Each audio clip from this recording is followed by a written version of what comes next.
ओम शांति। ओम शांति। ओम शांति। 7/2/25 प्रातः मुरली। ओम शांति। बाप दादा मधुबन। मीठे बच्चे, तुम्हें चलते फिरते याद में रहने का अभ्यास करना है।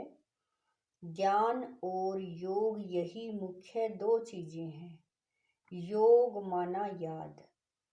प्रश्न है, अक्लमंद होशियार बच्चे कौन से बोल मुख से नहीं बोलेंगे?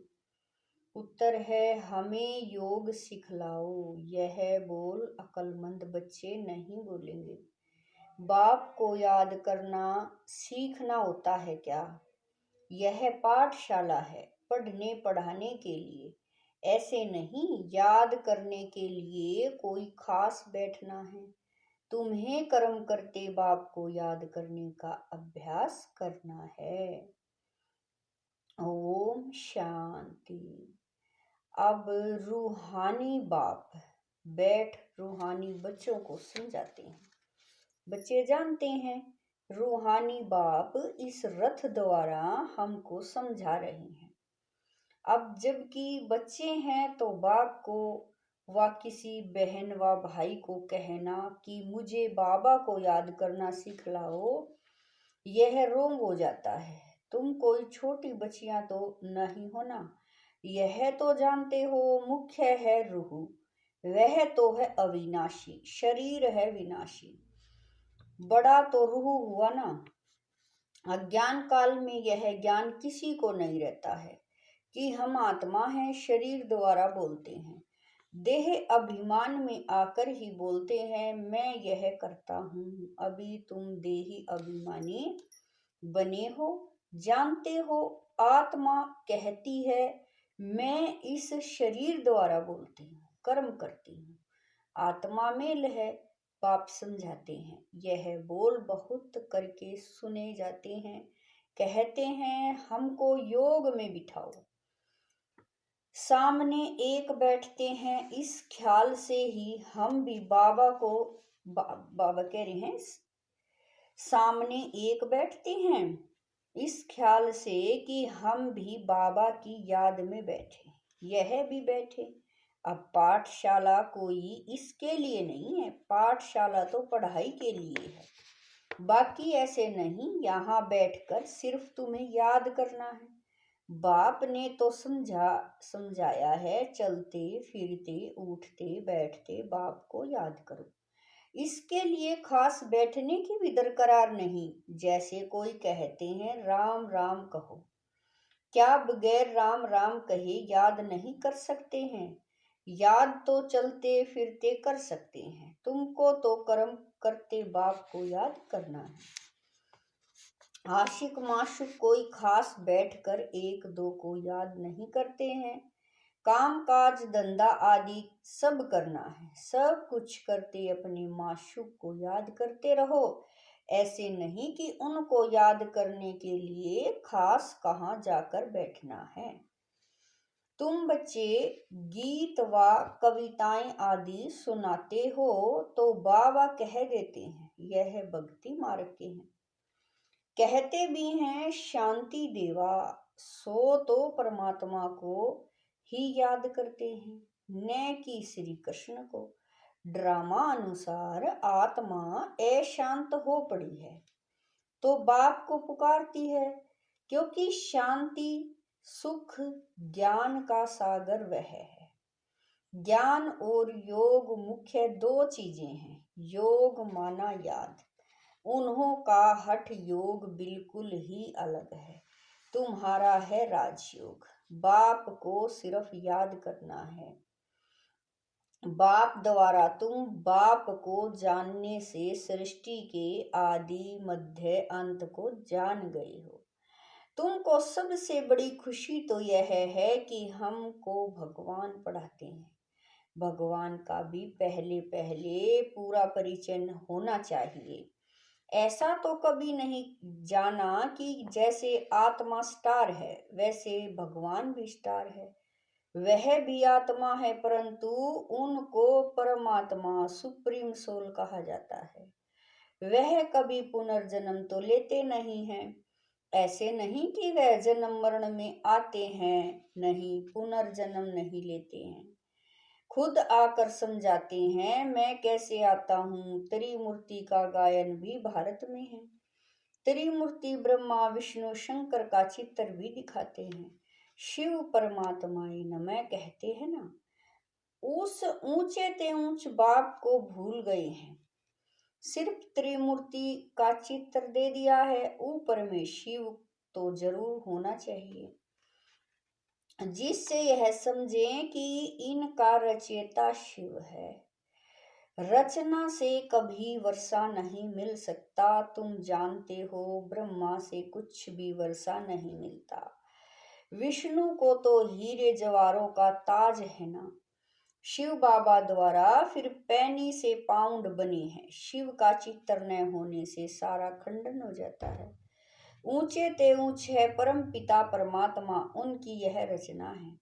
अभी तुम बच्चों को बाप से स्वर्ग का वर्षा मिलता है 21 जन्मों के लिए। भले वहां फिर भी समझते हैं लौकिक बाप से वर्षा मिला है। यहाँ बाबा कह रहे हैं वहां यह पता नहीं कि यह बेहद के बाप से पाई हुई प्रारब्ध है। यह तुमको अभी पता है। अभी की कमाई वहां 21 जन्म चलती है। वहां यह मालूम नहीं रहता है। इस ज्ञान का बिल्कुल पता नहीं रहता। यह ज्ञान न देवताओं में है न शूद्रों में रहता है। यह ज्ञान है ही तुम ब्राह्मणों में। यह है रूहानी ज्ञान।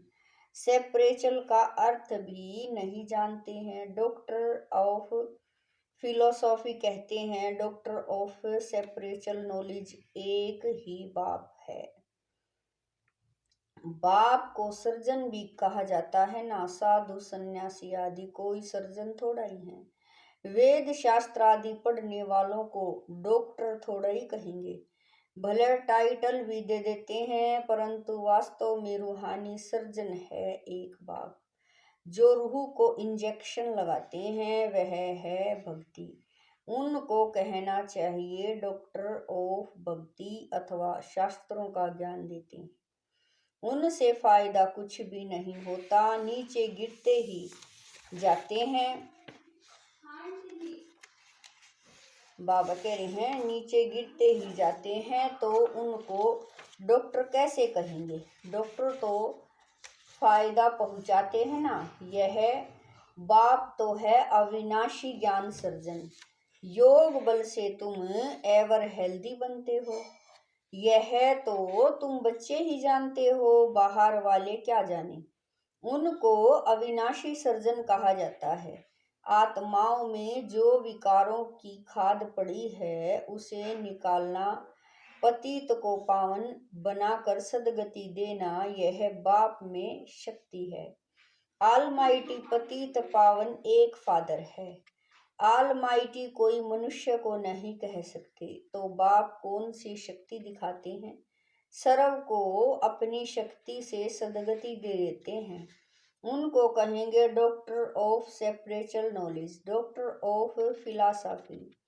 यह तो ढेर के ढेर मनुष्य हैं, सेपरेचल डॉक्टर एक है। तो अब बाप कहते हैं अपने को आत्मा समझ, मुझ बाप को याद करो और पवित्र बनो।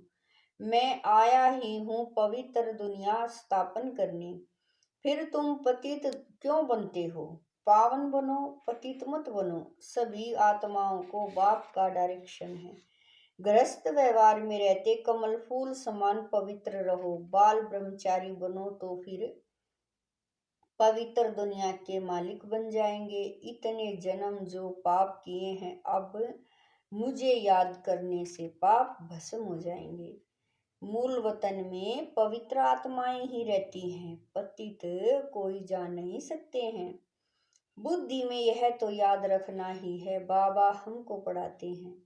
स्टूडेंट ऐसे कहेंगे क्या कि हमको टीचर की याद सिखलाओ। याद सिखलाने की क्या दरकार है। यहाँ संदली पर कोई ने बैठे तो बाबा कह रहे हैं यहाँ संदली पर कोई न बैठे तो भी हर्जा नहीं है। अपने बाप को याद करना है। तुम सारा दिन धंधे धोरी आदि में रहते हो तो भूल जाते हो, इसीलिए यहाँ बिठाया जाता है। यह 10-15 मिनट की भी याद करें। बाबा कह रहे हैं यह 10-15 मिनट भी याद करें तुम बच्चों को तो काज करते याद में रहने की आदत डालनी है। आधा कल्प बाद माशूक मिलता है।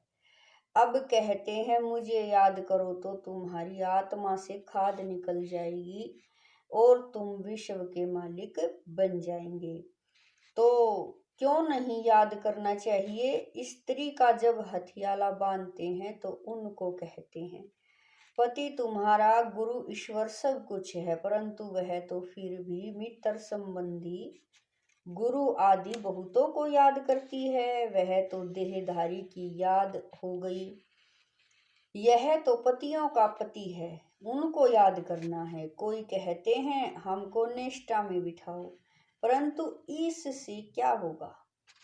10 मिनट यहाँ बैठते हैं तो भी ऐसे मत समझो कि कोई एक रस हो बैठते हैं। भक्ति मार्ग में जिसकी पूजा करने बैठते हैं तो बुद्धि बहुत भटकती रहती है। नौंदा भक्ति करने वालों को यही तात लगी रहती है कि हमको साक्षात्कार हो। वह आश लगाकर बैठे रहते हैं, एक की लगन में लवलीन हो जाते हैं, तब साक्षात्कार होता है। उनको कहा जाता है नौंदा भक्त। वह भक्ति ऐसी है जैसे आशिक माशूक खाते पीते बुद्धि में याद रहती है, उनमें विकार की बात नहीं होती। शरीर पर प्यार होता है, एक दो को देखने बगैर रह नहीं सकते। अब तुम बच्चों को बाप ने समझाया है मुझे याद करने से तुम्हारे विक्रम विनाश होंगे। कैसे तुमने 84 जन्म लिए हैं। बीज को याद करने से सारा झाड़ याद आ जाता है। यह वैरायटी धर्मों का झाड़ है ना। यह सिर्फ तुम्हारी बुद्धि में ही है कि भारत गोल्डन एज में था, अब आयरन एज में है। यह अंग्रेजी अक्षर अच्छे हैं, इनका अर्थ अच्छा निकलता है। आत्मा सच्चा सोना होती है, फिर ऊन में खाद पड़ती है। अभी बिल्कुल झूठी हो गई है। इनको कहा जाता है आयरन एज्ड। आत्माएं आयरन एज्ड होने से जेवर भी ऐसा हो गया है। अभी बाप कहते हैं मैं पतित पावन हूँ, माँ में कम याद करो। तुम मुझे बुलाते हो हे पतित पावन आओ। मैं कलप कलप आकर तुमको यह युक्ति बतलाता हूँ। मन मना भव, मध्याजीवी भव, अर्थात स्वर्ग के मालिक बनो। कोई कहते हैं हमको योग में बहुत मजा आता है, ज्ञान में इतना मजा नहीं। बस योग करके यह भागेंगे। योग ही अच्छा लगता है। कहते हैं हमको तो शांति चाहिए। अच्छा, बाप को तो कहाँ भी बैठ याद करो। याद करते करते तुम शांति धाम में चले जाएंगे। इसमें योग सिखलाने की बात ही नहीं है। बाप को याद करना है। ऐसे बहुत हैं जो सेंटर पर जाकर आधा पौना घंटा बैठते हैं, कहते हैं हमको निष्ठा कराओ। या तो कहेंगे बाबा ने प्रोग्राम दिया है निष्ठा का, यहाँ बाबा कहते हैं चलते फिरते याद में रहो। ना से तो बैठना अच्छा है, बाबा मना नहीं करते हैं, भले सारी रात बैठो, परंतु ऐसी आदत थोड़ी डालनी है कि बस रात को ही याद करना है। आदत यह डालनी है कि काम काज करते याद करना है। इसमें बड़ी मेहनत है। बुद्धि घड़ी घड़ी और तरफ भाग जाती है। भक्ति मार्ग में भी बुद्धि भाग जाती है। फिर अपने को चुटकी काटते हैं। सच्चे भक्त जो होते हैं उनकी बात करते हैं, तो यहाँ भी अपने साथ ऐसी ऐसी बातें करनी चाहिए। बाबा को क्यों नहीं याद किया है। याद नहीं करेंगे तो विश्व के मालिक कैसे बनेंगे। आशिक माशुक तो नाम रूप में फंसे रहती हैं। यहाँ तो तुम अपने को आत्मा समझ बाप को याद करते हो। हम आत्मा इस शरीर से अलग हैं। शरीर में आने से कर्म करना होता है। बहुत ऐसे भी हैं जो कहते हैं हम दीदार करें। अब दीदार क्या करेंगे, वह तो बिंदी है ना। अच्छा, कोई कहते हैं श्री कृष्ण का दीदार करें। श्री कृष्ण का तो चित्र भी है ना। जो जड़ है सो फिर चैतन्य में देखेंगे, इससे फायदा क्या हुआ? साक्षात्कार से थोड़ी फायदा होगा। तुम बाप को याद करो तो आत्मा पवित्र हो। नारायण का साक्षात्कार होने से नारायण थोड़े ही बन जाएंगे। तुम जानते हो हमारी एम ऑब्जेक्ट है ही लक्ष्मी नारायण बनने की, परंतु पढ़ने बगैर थोड़े ही बनेंगे। पढ़कर होशियार बनो, प्रजा भी बनाओ, तब लक्ष्मी नारायण बनेंगे। मेहनत है, पास भी डोनर होना चाहिए जो धर्मराज की सजा न मिले। यह मुरब्बी बच्चा भी साथ है। यह भी कहते हैं तुम तीखे जा सकते हो। बाबा के ऊपर तो कितना बोझा है, सारा दिन कितने ख्यालात करने पड़ते हैं। हम इतना याद नहीं कर सकते हैं। भोजन पर थोड़ी याद रहती फिर भूल जाते हैं। समझता हूँ बाबा और हम दोनों सैर करते हैं। सैर करते करते बाबा को भूल जाता हूँ। खिसकनी वस्तु है ना, घड़ी घड़ी याद खिसक जाती है। इसमें बहुत मेहनत है। याद से ही आत्मा पवित्र होनी है। बहुतों को पढ़ाएंगे तो ऊंच पद पाएंगे। जो अच्छा समझते हैं वह अच्छा पद पाएंगे। प्रदर्शनी में कितनी प्रजा बनती है। तुम एक एक लाखों की सेवा करेंगे और फिर अपनी भी अवस्था ऐसी चाहिए, कर्मातीत अवस्था हो जाएगी, फिर शरीर नहीं रहेगा। आगे चल तुमको समझेंगे। अब लड़ाई जोर हो जाएगी, फिर ढेर तुम्हारे पास आते रहेंगे। महिमा बढ़ती जाएगी। अंत में सन्यासी भी आएंगे, बाप को याद करने लग पड़ेंगे। उनका पार्ट ही मुक्ति धाम में जाने का है, नॉलेज तो लेंगे नहीं। तुम्हारा मैसेज सभी आत्माओं तक पहुंचना है। अखबारों द्वारा बहुत सुनेंगे। कितने गांव हैं, सबको पैगाम देना है। मैसेंजर पैगंबर तुम ही हो। पतित से पावन बनाने वाला और कोई है नहीं सिवाय बाप के। ऐसे नहीं कि धर्म स्थापक किसी को पावन बनाते हैं। उनका धर्म तो वृद्धि को पाना है। वह वापिस जाने का रास्ता कैसे बताएंगे? सर्व का सदगति दाता एक है। तुम बच्चों को अब पवित्र जरूर बनना है। बहुत हैं जो पवित्र नहीं रहते हैं। काम महाशत्रु है ना। अच्छे अच्छे बच्चे गिर पड़ते हैं। कुदृष्टि भी काम का ही अंश है। यह बड़ी बाबा कह रहे हैं यह बड़ा शैतान है। बाप कहते हैं इस पर जीत पहनो तो जगत जीत बन जाएंगे। अच्छा, मीठे मीठे शकील दे बच्चों प्रति माता पिता बाप दादा का याद प्यार और गुड मॉर्निंग। रूहानी बाप की रूहानी बच्चों को नमस्ते। हम रूहानी बच्चों की रूहानी माता पिता बाप दादा को दिलवा जान शिकवा प्रेम से याद प्यार गुड मॉर्निंग नमस्ते ओम शांति। मेरे बाबा मीठे बाबा प्यारे बाबा, लाख लाख शुक्रिया मेरे बाबा। धारणा के लिए मुख्य सार है। नंबर 1, काम काज करते याद में रहने की आदत डालनी है। बाप के साथ जाने व पावन नई दुनिया का मालिक बनने के लिए पवित्र जरूर बनना है। नंबर 2, उच्च पद पाने के लिए बहुतों की सेवा करनी है, बहुतों को पढ़ाना है। मैसेंजर बन यह मैसेज सभी तक पहुंचाना है। वरदान है स्नेह की गोद में आंतरिक सुख व सर्व शक्तियों का अनुभव करने वाले यथार्थ पुरुषार्थी भव।